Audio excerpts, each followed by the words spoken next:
palavra de Deus nos instrui dizendo: tendo, pois, irmãos, intrepidez para entrar no Santo dos Santos, pelo sangue de Jesus, pelo novo e vivo caminho que Ele nos consagrou pelo véu, isto é, pela sua carne, e tendo grande sacerdote sobre a casa de Deus, aproximemo-nos com sincero coração, em plena certeza de fé, tendo o coração purificado de má consciência e lavado o corpo com água pura.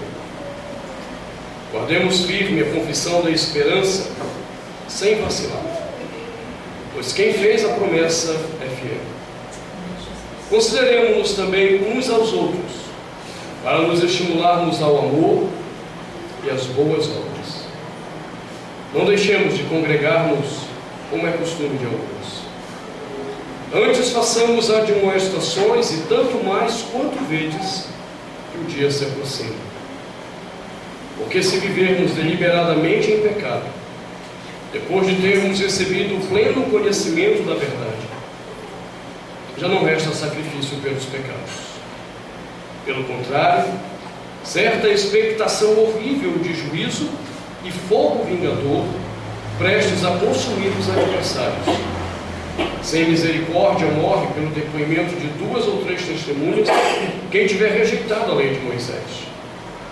De quanto mais severo castigo julgais vós, será considerado digno aquele que calcou aos pés o Filho de Deus e profanou o sangue da aliança com o qual foi santificado e ultrajou o Espírito da graça. Ora, nós conhecemos aquele que disse: a mim pertence a vingança, eu retribuirei. E outra vez o Senhor julgará o seu povo. Horrível coisa é cair nas mãos do Deus vivo. Palavra do Senhor. Demos graças a Deus. Senhor nosso Deus, nosso Pai querido, nós pedimos que nesse momento o Teu Espírito traga a Tua palavra aos nossos corações. Já a temos lido, precisamos compreendê-la, mas precisamos mais do que isso, que ela alcance o nosso coração, para que saiamos dispostos a viver conforme somos instruídos em Tua palavra, um viver que seja piedoso e agradável aos Teus olhos, em nome de Jesus. Amém. Podem sentar.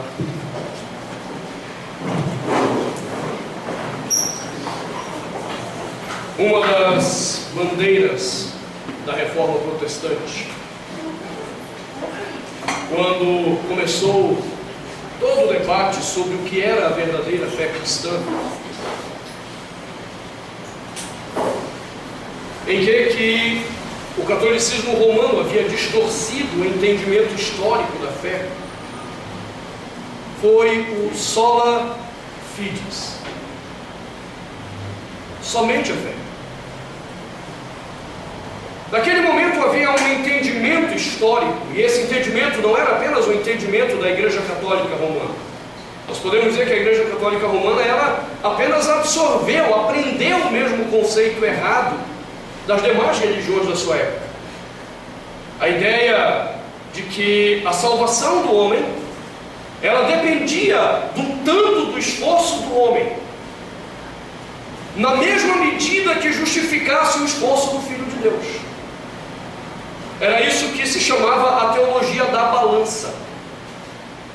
Se entendia que de um lado o homem, aliás, Cristo Jesus havia feito a obra redentiva da cruz, mas que o homem só poderia alcançar a salvação quando ele fizesse obras suficientes para que a balança fosse equilibrada. Então a ideia era que aquilo que Cristo havia feito era o peso da salvação que o homem precisava pagar. E a Reforma veio e disse: não. Até porque o homem jamais, em tempo algum, conseguirá pagar, estabelecer o mesmo peso ou a medida daquilo que Jesus fez na cruz do Calvário. Passaram-se os tempos, a Igreja Católica Romana continuou insistindo nessa ideia, os protestantes numa outra direção. Quando nós chegamos na época do iluminismo, no século XVIII, começa a haver uma reformulação disso daí. E a gente entra no século XX agora com a igreja evangélica retomando a ideia de salvação pela medida de obras também. E aí, lamentavelmente, nós vemos algumas igrejas, irmãs, que não entendendo a plenitude daquilo que Jesus realizou, começaram a ensinar: olha, você tem que fazer alguma coisa, você tem que se esforçar pela tua salvação. Algumas exageraram, disseram: olha, não pode ter televisão em casa, mulher não pode usar calça comprida, mulher não pode cortar cabelo, homem não pode jogar bola. E começaram uma série de regras que, se você quebrasse, você não seria salvo. Nós temos aí visivelmente a igreja adventista, que mantém o mesmo padrão desse entendimento. Eles anunciam a obra de Jesus como Salvador, mas se você não guardar o sábado, você não está salvo.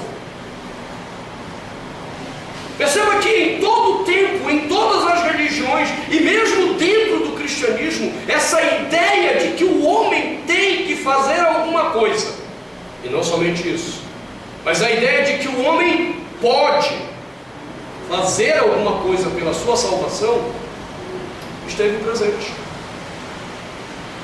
De alguma forma nós podemos pagar isso. E aí, quando a gente lê esse texto de Hebreus, estamos observando ele tratar dessa aproximação do homem, dessa intimidade do homem com Deus, da comunhão do homem com Deus. Ele começa de uma forma surpreendente, dizendo a todos: tendo, pois, irmãos, intrepidez para entrar no Santo dos Santos. E nós vimos que a expressão Santo dos Santos era exatamente um lugar santíssimo, onde Deus se revelava a Israel uma vez por ano. E ele diz: ora, agora nós podemos entrar, mas isso tem que se dar por meio de intrepidez, ou seja, coragem. E aí nós vimos que nessa expressão, semana passada nós vimos isso, a primeira grande questão envolvida é que ele nos lembra que é necessária intrepidez, sim, porque há um temor natural no coração do homem na aproximação com Deus. Todos os homens carregam esse temor. Quando eles estão diante do Deus Santo, Santo, Santo, é inevitável esse temor. Se quando você se aproxima de Deus, não há esse temor que vem ao teu coração, há algo errado. Porque não importa quão crente você seja, quão espiritual você seja, você jamais será tão espiritual quanto o Deus Santo, Santo, Santo, que é todo Espírito.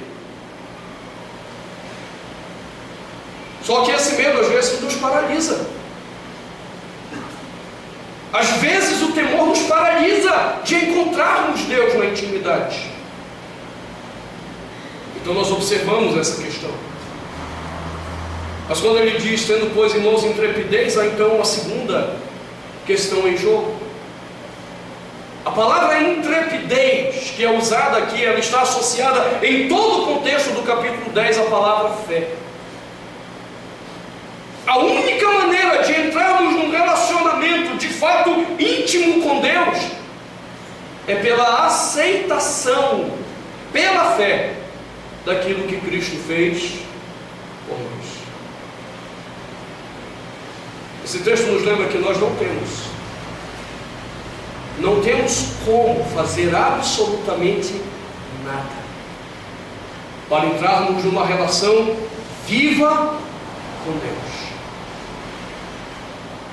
Eu quero que você observe algumas questões nesse texto. Capítulo 10. Eu quero que você leia comigo desde o versículo 1 para você começar a entender esse ponto. Depois nós vamos retomar mais na frente o que é a fé, porque ele vai tratar disso a partir do versículo 22, o que é a fé. Mas hoje eu quero que você entenda qual é a nossa situação e por que nós não podemos insistir numa relação com Deus que esteja baseada nos nossos esforços. Versículo 1, ele começa dizendo: ora, visto que a lei tem sombra dos bens vindouros, não a imagem real das coisas, nunca jamais pode tornar perfeitos os ofertantes.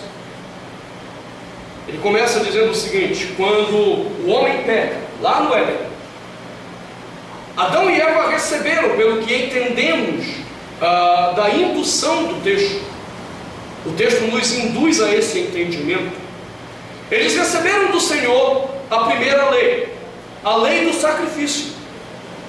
Eles não poderiam chegar ao Senhor por eles mesmos.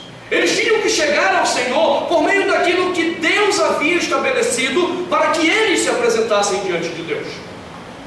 E então nós lembramos da história de Caim e Abel. Abel decide seguir o que ele aprendeu dos seus pais sobre como aproximar-se do Senhor, e Caim não. Essa mesma lei de sacrifícios é ensinada a Israel para que eles aprendam a se aproximar de Deus, dizendo: vocês por vocês mesmos não sabem se aproximar de mim, vocês por vocês mesmos não têm condições de estar na minha presença, vocês não têm condições de viver a graça que eu vos chamo a viver, então sigam o que eu estou dizendo. O problema todo é que Israel começou a achar que ao praticar esses atos litúrgicos, ao praticar os atos sacrificiais, isso seria o suficiente para que eles então pudessem pecar e viver à vontade diante de Deus. A ideia é mais ou menos assim: eu peco, eu vou lá e cumpro o meu ritual e Deus me aceita. Eu peco de novo, eu vou lá, cumpro o meu ritual e Deus me aceita. Observe que é esse o modelo penitencial católico romano. O católico romano vai, ele peca, então ele se apresenta ao padre, faz a confissão, recebe a penitência, ele está livre da acusação. Então ele volta, peca de novo, faz a confissão, o padre dá mais penitência, está livre de novo. E a vida vive assim. E o que o escritor de Hebreus está dizendo no versículo 1 é que aquele ritual era apenas sombra. Ou seja, ele apontava para algo que estava vindo e que seria pleno. Tanto é verdade que ele completa dizendo que nunca jamais esses sacrifícios poderiam tornar perfeitos os ofertantes. Eles iam ficar repetindo paulatinamente aquilo e nunca teriam sua vida transformada. Nunca eles teriam a intimidade com Deus, proximidade de Deus de fato na sua vida. Ele continua então a exposição dizendo que eles, contou um pedacinho, né? Nunca jamais pode tornar perfeitos os ofertantes com os mesmos sacrifícios que ano após ano, perpetuamente, eles oferecem. Aí ele levanta uma questão interessante: de outra sorte, não teriam cessado de ser oferecidos. Se eles tivessem o poder de realmente nos perdoar plenamente e nos permitir ter comunhão com Deus, os nossos sacrifícios já não teriam cessado. Tem igreja que não entendeu isso, tem crente que não entendeu isso, ele continua fazendo sacrifício. Aí faz a campanha disso, faz a campanha daquilo, faz campanha não sei do que mais, como se isso fosse aproximá-lo de Deus. Ele diz: olha, se isso era suficiente, os nossos sacrifícios já teriam encerrado. Então ele continua dizendo: de outra sorte, não teriam cessado de ser oferecidos por quantos que prestam culto, tendo sido purificados uma vez por todas, não mais teriam consciência de pecado. É pelo meu esforço? É pelo que eu faço? Ele está dizendo: não. Porque você vai continuar carregando sempre a consciência do pecado, e o pecado sempre vai continuar operando na sua vida, e Deus sempre continuará distante da sua relação, do seu viver, do seu coração. Não é pelo seu esforço, não é pela quantidade de sacrifícios. É por isso que é triste a gente ver alguns programas de televisão evangélicos em que os pastores ficam lá insistindo: faça o seu sacrifício para o Senhor. Acabou, irmãos. Deus não requer mais de nós nenhum tipo de sacrifício, porque aqueles sacrifícios iniciais apenas apontavam para o sacrifício pleno de Jesus Cristo. Então nós somos livres dessa opressão religiosa, dessa religiosidade maligna que nos faz acreditar que temos algum poder nas mãos. O escritor de Hebreus completa então esse raciocínio dizendo, versículo 3: entretanto, nesses sacrifícios faz-se recordação de pecados todos os anos, porque é impossível que o sangue de touros e de bodes remova pecados. É impossível que seu joelho no chão remova pecado. Tem muito crente que está vivendo a base dessa meritocracia. E isso é lamentável. Tem crente que está passando por problemas, e então ele vai, e ele ora, e ele jejua, e aí de repente Deus, por sua misericórdia, e apenas misericórdia, decide tratar do problema daquele crente. Em vez de ele voltar-se para o Senhor e simplesmente dizer: Senhor, obrigado porque foi tua graça, não, ele vai dar o testemunho. Aí ele chega no testemunho dele e ele diz assim: irmãos, eu paguei o preço.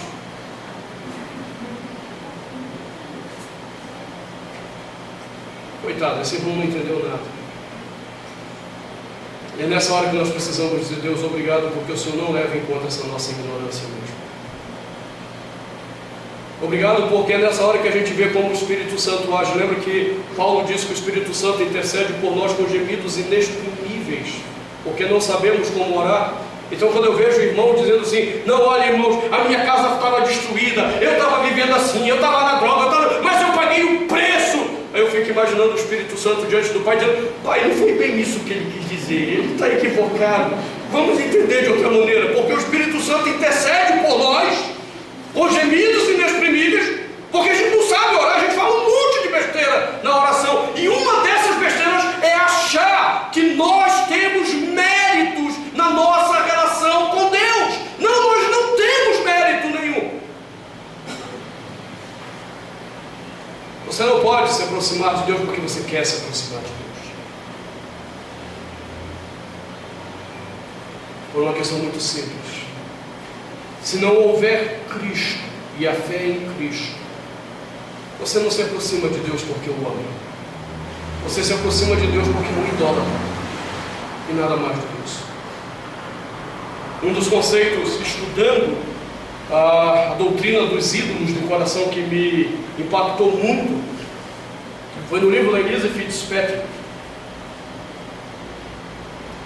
Quando ela chama a atenção para o que são os ídolos,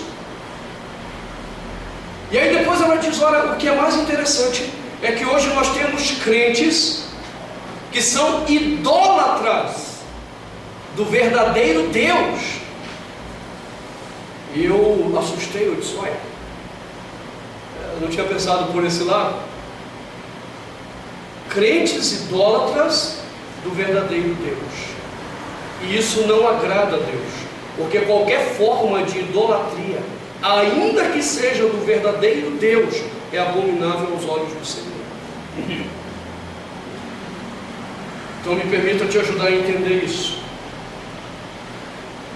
Verdadeira adoração é quando o adorador se volta para o Deus que ele crê existir, e diante desse Deus ele encontra a identidade e ele encontra a satisfação. Ele vai no movimento. Nós não temos aqui um quadro, um desenho bacana que o pastor Ives Fernandes fez desse assunto. Ele vai a Deus num movimento de 180 graus, e ele para ali, porque ali está a identidade dele e ali está a satisfação dele. Isso é adoração. Idolatria é um movimento de 360 graus. Eu vou ao Deus que eu acredito existir, mas não é porque nele eu encontro identidade e satisfação, é porque nele eu encontro poder para realizar os desejos do meu coração. Então eu não quero Deus para me identificar e satisfazer, eu quero Deus para que Ele atenda o que eu quero, e isso é idolatria. Observe então que as igrejas evangélicas hoje se tornaram tão idólatras quanto a acusação que fazemos à Igreja Católica Romana, em que as pessoas vão a Deus não para encontrar nele satisfação e identidade, mas para alcançar nele aquilo que almejam, aquilo que querem. Eu já disse para vocês que o dia 31 de dezembro é o dia que mais essa idolatria fica manifesta. projetando 2015. E aí todo mundo vem com os seus pedidos de idolatria para Deus. Eles acham que Deus é um Papai Noel que chegou atrasado, ou então um gênio da lâmpada que está ali naquele dia para atender o que nós queremos. Exatamente por causa dessa idolatria, nós continuamos achando que a relação e a intimidade com Deus depende de nós. E quando o escritor de Hebreus diz, tendo intrepidez para entrar, o olhar dele todo está em Jesus. Ele não está dizendo que nós temos que entrar porque nós temos mérito. Você percebeu no início? Ele está dizendo, não adianta nada o teu sacrifício. O teu sacrifício não pode remover o pecado. Ele não está dizendo, vamos chegar agora diante de Deus para intimidade com Deus, porque nós temos poder, porque nós somos super espirituais, porque nós descobrimos alguma coisa maravilhosa que faz com que a gente entre no céu. Não! Não está em nós. Todo o olhar dele, quando ele diz, tendo intrepidez, ele diz, para entrar no Santo dos Santos, pelo sangue de Jesus, pelo novo caminho que ele, Jesus, nos consagrou pelo véu, e porque ele, Jesus, tem grande sacerdote sobre a casa, ou grande sacerdócio sobre a casa de Deus. Ele, Jesus, não sou eu, não é você. Você não tem mérito nenhum. Eu não tenho mérito nenhum.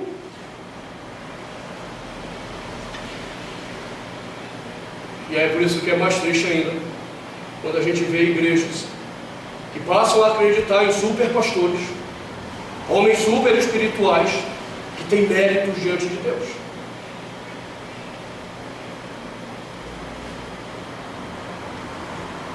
Foi lamentável ouvir, alguns anos atrás, está lá no YouTube, uma conferência evangelística, na verdade uma conferência de avivamento do Marco Feliciano, em que no final ele sai para orar pelas pessoas, e então ele toma o caso de uma mulher que está com um problema, e ele vai orar por ela, ele põe a mão e ora e diz a Deus, olha Deus, está aqui essa tua filha e tal, papapá, está sofrendo com isso, e eu te peço, eu determino que ela seja tratada, se o Senhor a abençoe, porque quem está te pedindo aqui é o teu filho Marco Feliciano, e eu tenho mérito contigo. Está lá no YouTube. Eu só posso lamentar. As pessoas não estão entendendo que nós não temos mérito. Nós não nos aproximamos de Deus por causa de um homem super espiritual, porque isso não existe.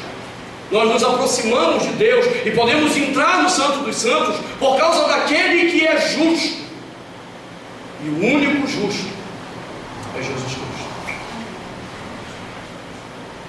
Então, se o seu coração não se lança plenamente a Ele, se a sua vida não se lança plenamente a Jesus, se a sua confiança diária não está nele, então é porque dentro de você ainda existem lutas com a ideia de que você tem méritos. O livro que eu mencionei a vocês, do Jerry Bridges, para que leiam esse ano, um livro muito rico e muito importante para a nossa vida. Jerry Bridges coloca logo no primeiro capítulo uma comparação muito interessante. Ele diz que muitos homens acham que estão falidos diante de Deus e declararam falência. Mas Jerry Bridges diz, não, o nosso problema não é de falência.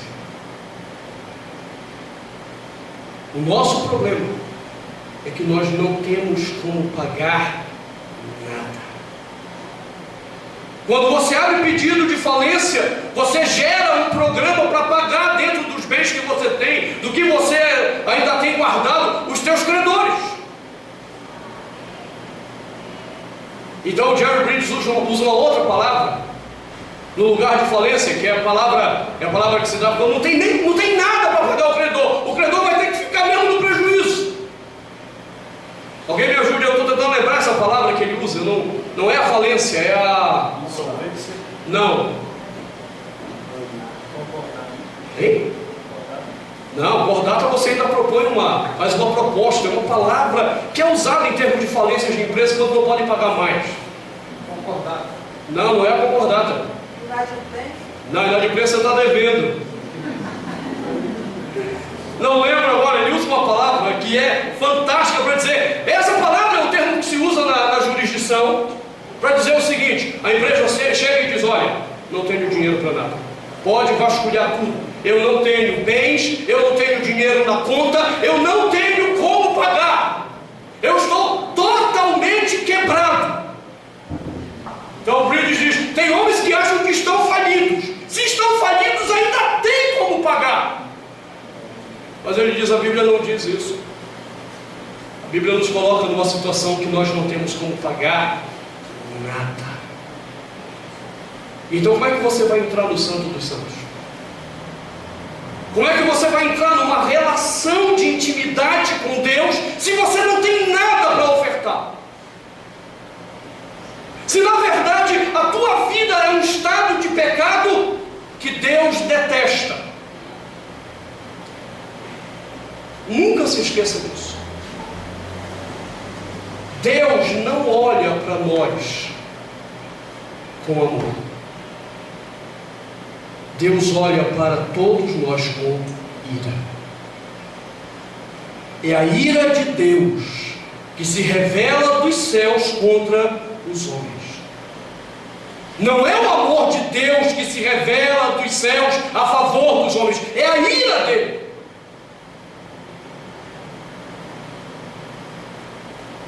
E o amor? Só se ele ver o Filho dele em você. Jesus Cristo é o único capaz de aplacar a ira de Deus contra a sua vida.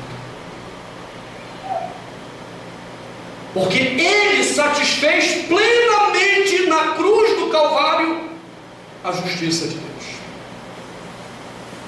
Ele satisfez plenamente a vontade do Pai. E observe que o escritor de Hebreus vai nos dizer isso repetidamente. Peguem a sua Bíblia. Depois de no versículo 4 dizer: porque é impossível que o sangue de touros e de bodes remova pecados, ele diz: por isso, ao entrar no mundo, ele começa a falar de Jesus, Jesus entrando na nossa história. Ao entrar no mundo diz: sacrifício e oferta não quisestes, antes um corpo me formaste. Não te deleitaste com holocaustos e ofertas pelo pecado. Então eu disse: eis aqui estou. No rolo do livro está escrito a meu respeito, para fazer, ó Deus, a tua vontade.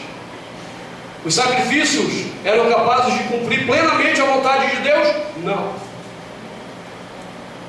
Os sacrifícios cumpriam plenamente a justiça de Deus? Não, apenas apontavam para a justiça, apenas apontavam para a vontade, mas os sacrifícios não são capazes de cumprir nem a justiça e nem a vontade de Deus. Aí Jesus entra no mundo e diz: Senhor, eu agora estou aqui para cumprir tua vontade. E o escritor de Hebreus completa esse raciocínio dizendo: nessa vontade é que temos sido santificados. Porque ele, Jesus, se apresentou para cumprir a exigência de um Deus irado, porque ele, Jesus, se apresentou para aplacar a ira do Pai. Então nós temos sido santificados mediante o quê? A oferta do corpo de Jesus Cristo, uma vez por todas. Nós vamos ter que voltar no próximo sermão a essa questão do corpo. Por que o corpo era necessário para satisfazer a exigência de Deus? Mas por enquanto o escritor diz: olha, ele apresentou a oferta do próprio corpo, uma vez por todas. Ele diz: olha, todo sacerdote se apresenta dia após dia a exercer o serviço sagrado e a oferecer muitas vezes os mesmos sacrifícios que nunca jamais podem remover o pecado ou os pecados.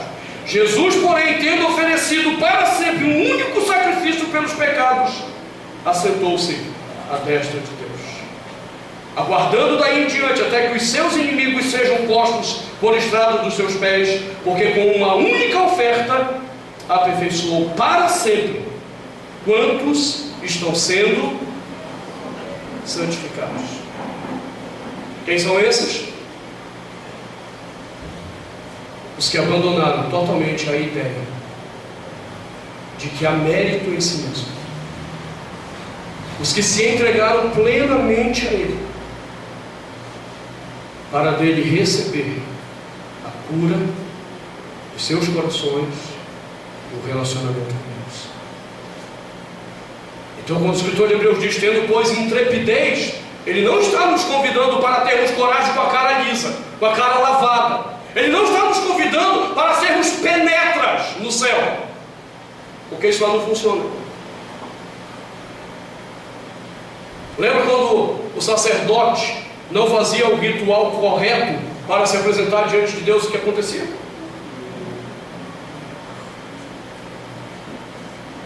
Aí vem a história do Deus bonzinho, né?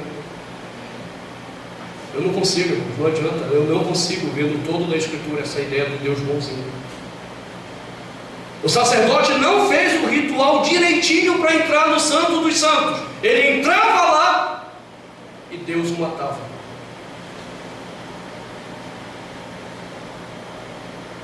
Porque o que está manifesto lá é a ira. Somente a ira. Por isso seria a loucura do escritor de Hebreus dizer, olha, vamos ter intimidade com Deus agora, se Cristo não tivesse feito o sacrifício que fez.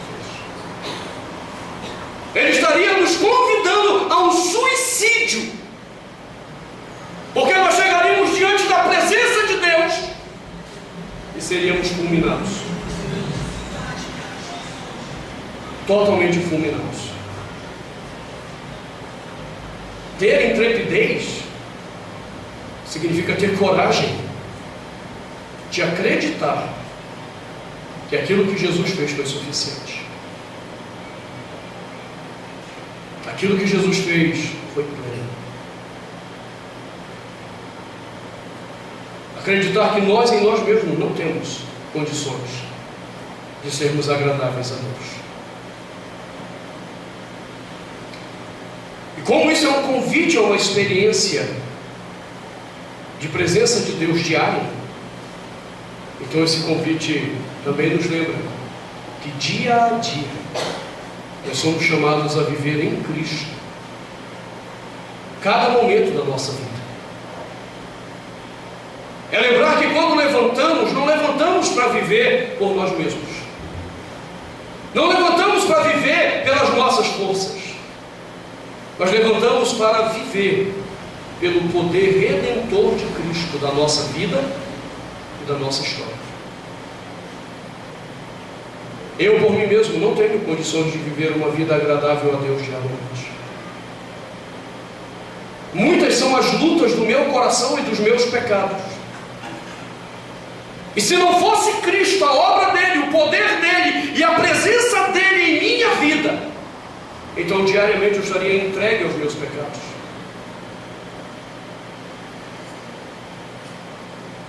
Eu acho muito triste quando eu vejo crentes que não entenderam isso. Eles acham que diariamente eles vivem pela força do seu poder. Eles não são capazes de reconhecer que toda força e toda graça para viver o dia a dia depende de Cristo, do que Ele fez e da presença dEle em você.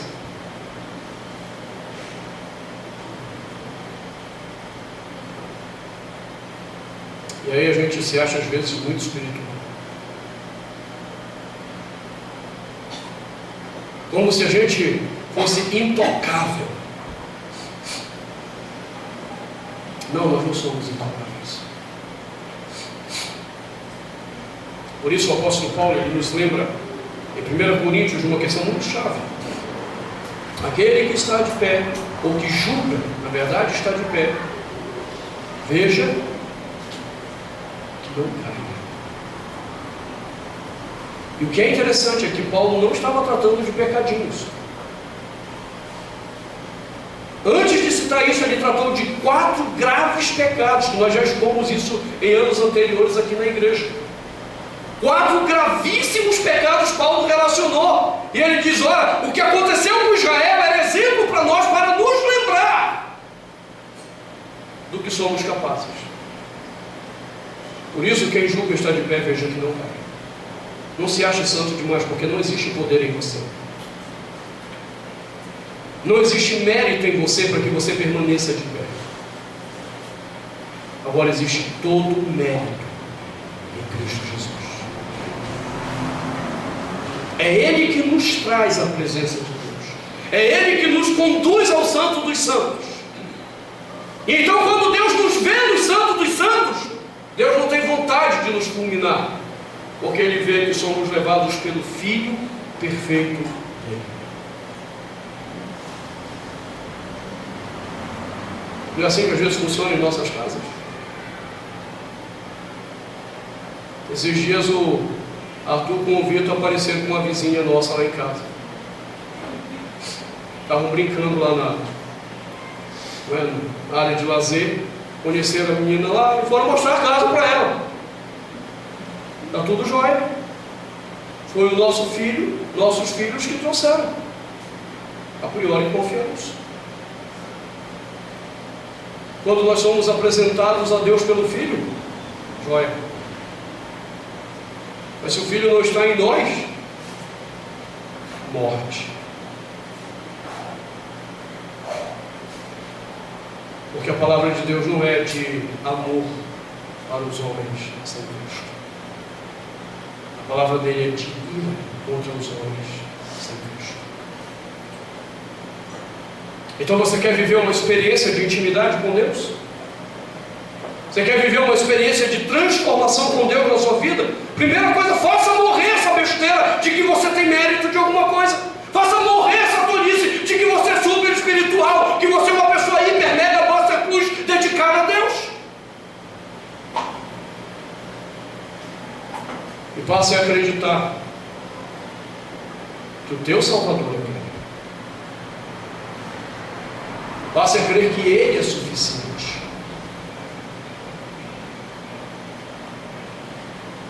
Por isso nós podemos entrar no Santo dos Santos.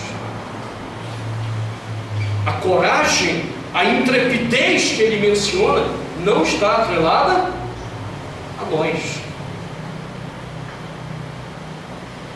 Está atrelada à confiança em Cristo Jesus.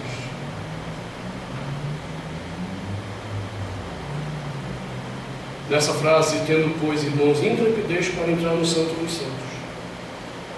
Temos aprendido duas coisas até aqui, então. Primeiro, que essa frase nos revela que há um temor natural. Porque o pecado estabeleceu uma relação de separação com Deus. Mas também nos revela que por meio de Cristo Jesus, nós podemos confiar plenamente que Deus nos acolhe, Deus nos recebe. E em vez da morte e da condenação que está destinada a nós, nós temos por meio de Cristo salvação e intimidade com Deus. Se você não entender isso, toda a tua pseudo-intimidade com Deus será falsa, será pseudo mesmo. Toda a tua pseudo-intimidade com Deus só vai um dia revelar a hipocrisia disso.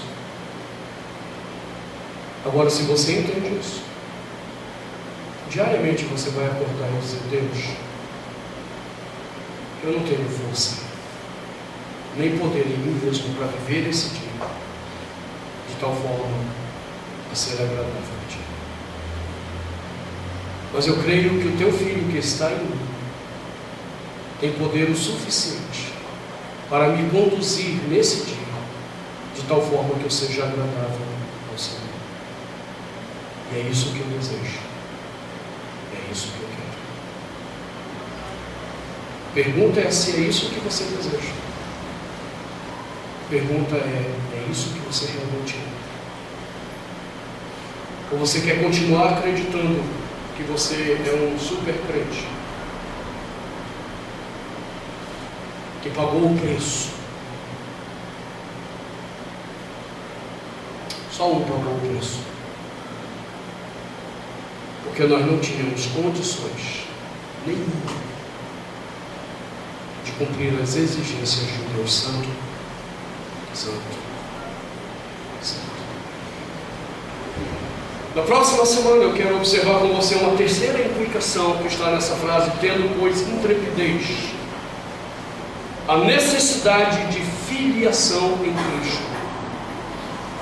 Então eu quero examinar com você uma doutrina que a igreja abandonou há muito tempo, que não se ouve mais falar dela.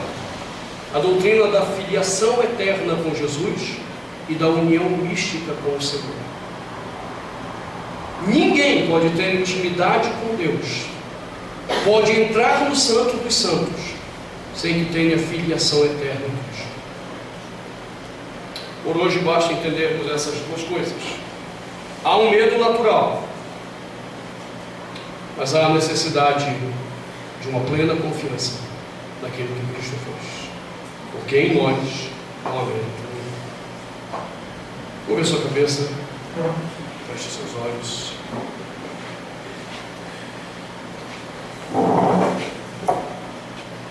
Senhor, nós te buscamos neste momento com gratidão, com profunda gratidão, pela tua palavra que nos instrui a esse relacionamento vivo, pleno com o Senhor.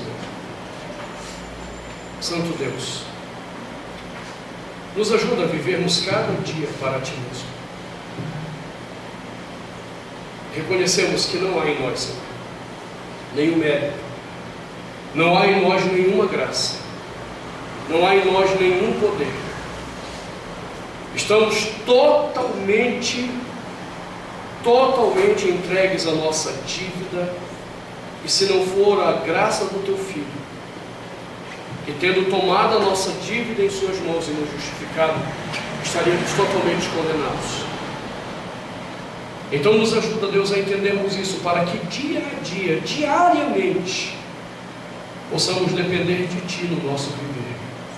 E não somente depender de Ti no nosso viver, mas vivermos para Ti todo o nosso ser. Em nome de Jesus. E para a glória do Senhor Jesus. Amém.